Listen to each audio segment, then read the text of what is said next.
ಇವತ್ತು ಈ ಕಾರ್ಯಕ್ರಮಗಳ ಮುಖಾಂತರ ಹಲವಾರು ಗಿಡಮೂಲಿಕೆಗಳ ಬಗ್ಗೆ ಅಥವಾ ನಮ್ಮ ದೇಶಿ ಪದ್ಧತಿ ಔಷಧಿಗಳ ಬಗ್ಗೆ ಮಾಹಿತಿಗಳನ್ನ ಕೊಡ್ತಾ ಹೋಗ್ತಿದ್ರಿ. ಇವತ್ತು ಕೂಡ ಒಂದು ಮಾಹಿತಿಯನ್ನ ಕೊಡೋದಕ್ಕೆ ಒಂದು ಗಿಡದ ಮುಂದೆ ಬಂದಿದ್ದೀವಿ. ನಾವು ಇದನ್ನ ನೋಡಿ, ಇದನ್ನ ಶಾಂಪೂ ಗಿಡ ಅಂತಲೂ ಕೂಡ ಕರೀತಾರೆ. ಮತ್ತೊಂದು ಏನಪ್ಪಾ ಅಂತ ಹೇಳಿದ್ರೆ ಕಾಡು ಶುಂಠಿ ಅಂತಲೂ ಕೂಡ ಕರೀತಕ್ಕಂಥದ್ದು. ಈ ಗಿಡ ಏನೇ ಗಿಡಗಳ ಉಪಯೋಗ, ಏನಕ್ಕೆ ಉಪಯೋಗ ಆಗ್ತದೆ, ಇದರಿಂದ ಏನೇನು ಮಾಡ್ಕೊಬೋದು ನಾವು ಇವತ್ತು ನಮ್ಮ ಹೆಣ್ಮಕ್ಳಾಗ್ಬೋದು ಅಥವಾ ನಾವುಗಳಾಗ್ಬೋದು ಹಲವಾರು ಶಾಂಪುಗಳನ್ನ ತಲೆಗೆ ಉಪಯೋಗಿಸ್ತಕ್ಕಂಥ ಶಾಂಪುಗಳನ್ನ ಉಪಯೋಗಿಸಿ ತಲೆ ಕೂದಲುಗಳು ಹಾಳಾಗ್ತಕ್ಕಂಥದ್ದು, ತಲೆ ಕೂದಲುಗಳ ಬಗ್ಗೆ ಆರೋಗ್ಯ ಕೂಡ ಹಾಳಾಗ್ತಕ್ಕಂಥದ್ದು ನಾವು ಯಥೇಚ್ಛವಾಗಿ ನೋಡ್ತಾ ಇದ್ದೀರಿ. ಇವತ್ತು ಚಿಕ್ಕದಾಗಿ ಹೇಳ್ತಾ ಇದ್ದೀವಿ. ಇವತ್ತು ನೋಡಿ, ಈ ಶಾಂಪುನ ನಾವು ಎಲ್ಲೆಲ್ಲೋ ದುಡ್ಡು ಕೊಟ್ಟು ಕೊಂಡ್ಕೊಂಬರೋಂಥದ್ದು ಬೇಕಾಗಿಲ್ಲ.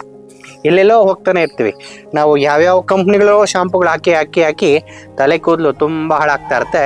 ಇದೊಂದು ಗಿಡ ಇದ್ರೆ ಸಾಕು, ನಾವು ಶಾಂಪು ಕೊಂಡೋದೇ ಬೇಡ, ನ್ಯಾಚುರಲ್ ಆಗಿ ನೀವೇ ಮಾಡ್ಕೊಳ್ತಕ್ಕಂಥ ಶಾಂಪು ಮಾಡ್ಕೊಳೋದು ಬೇಕಾಗಿಲ್ಲ, ಅದೇ ಮಾಡಿ ರೆಡಿ ಇರುತ್ತೆ. ಅದನ್ನು ಹಚ್ಕೊಂಡು ಸ್ನಾನ ಮಾಡಿಕೊಂಡ್ರೆ ಸಾಕು. ನೋಡಿ, ಈ ಗಿಡದಲ್ಲಿ ಇರ್ತಕ್ಕಂಥದ್ದು, ಈ ಕಾಯಿ ಅಂತಕ್ಕಂಥದ್ದು ಏನಿರುತ್ತೋ ಇದೇ ಶಾಂಪು. ನೋಡಿ, ಇದನ್ನ ಈ ರೀತಿ ಪ್ರೆಸ್ ಮಾಡಿದ್ರೆ ನೋಡಿ, ಓಹೋ ಭಾಳ ರಸ ಬರುತ್ತೆ. ನೋಡಿ, ಇದು ಭಾಳ ರಸ ಬರ್ತಕ್ಕಂಥ ಗಿಡ ಇದೇ ನೋಡಿ ಶಾಂಪು. ಅದನ್ನ ಪ್ರೆಸ್ ಮಾಡಿದ್ರೆ ನೋಡಿ, ನಾವು ಸುಮ್ಮನೆ ಆಗಿ ಮುಟ್ಟಿದ್ದಷ್ಟೇ ನೀವು ನೋಡ್ಬೋದು ಎಷ್ಟೊಂದು ಶಾಂಪು ಅಂತೂ. ಇದ್ರ ಸುಗಂಧನೂ ಕೂಡ ಅಷ್ಟೇ ತುಂಬಾ ಅದ್ಭುತವಾಗಿರ್ತಕ್ಕಂಥ ಸುಗಂಧ. ನೀವು ಒಂದ್ಸಲಿ ವಾಸನೆ ತೋರಿಸ್ತೀರಾ, ನಮ್ಮ ಕ್ಯಾಮ್ರಾಮ್ಯಾನ್ಗೆ ಒಂದ್ಸಲಿ ವಾಸನೆ ತೋರಿಸ್ಬೋದು. ನೋಡಿ, ಈ ಶಾಂಪುನ ಈ ರೀತಿ ಹಾಕ್ಕೊಂಡು ತಲೆಗೆ ಹಾಕ್ಕೊಳೋದ್ರಿಂದ ಅದ್ಭುತವಾಗಿರ್ತಕ್ಕಂಥದ್ದು. ಇದು ಲೋಳೆ ಥರನೂ ಕೂಡ ಬರುತ್ತೆ.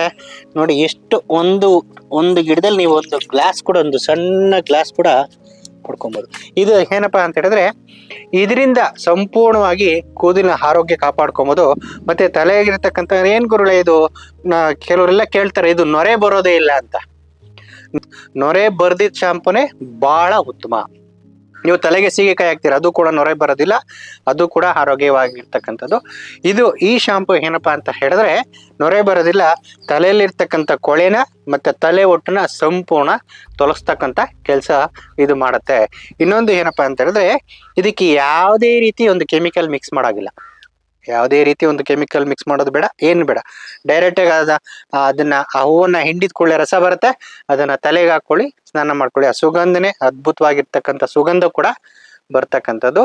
ಈ ರೀತಿ ಉಪಯೋಗಿಸ್ಕೊಳ್ಳಿ, ಕೂದಲಿನ ಆರೋಗ್ಯ ಕಾಪಾಡ್ಕೊಳ್ಳಿ. ನಮಸ್ಕಾರ.